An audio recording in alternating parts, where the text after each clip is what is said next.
Tonight on Newsnight Scotland, 250 riot police from north of the border are in Manchester and the Midlands this evening, helping quell what much of the media are now calling the English and not the British riots. How long will they have to stay there to prevent trouble flaring up again as soon as they and other police forces leave? And will anything be done to stop all this happening again?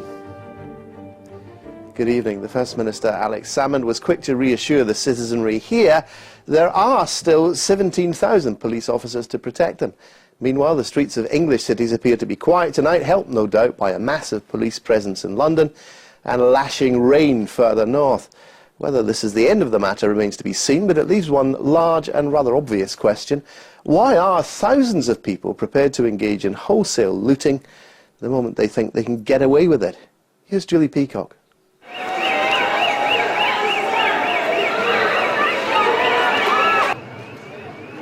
Rioters ruled the streets again last night. This time it was people in Manchester, Birmingham and West Bromwich who cowered as groups of looters tore up city centres. For the Prime Minister, these are symptoms of a broken society. There are pockets of our society that are not just broken, but frankly sick. When we see children as young as 12 and 13 looting and laughing, when we see the disgusting sight of an injured young man with people pretending to help him while they are robbing him, it is clear there are things that are badly wrong in our society. But whose broken society is it?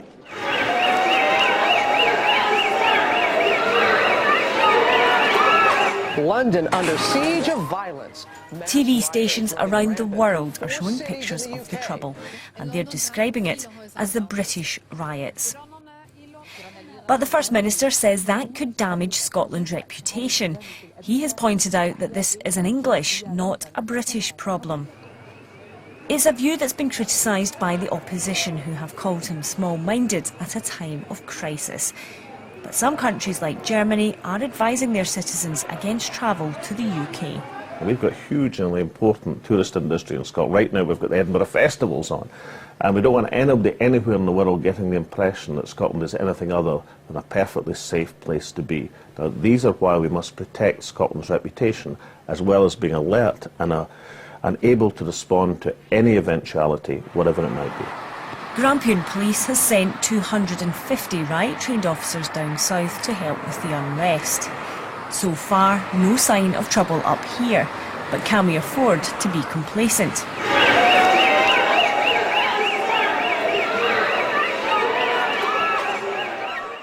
Two Scottish teenagers are in custody tonight, charged with breach of the peace.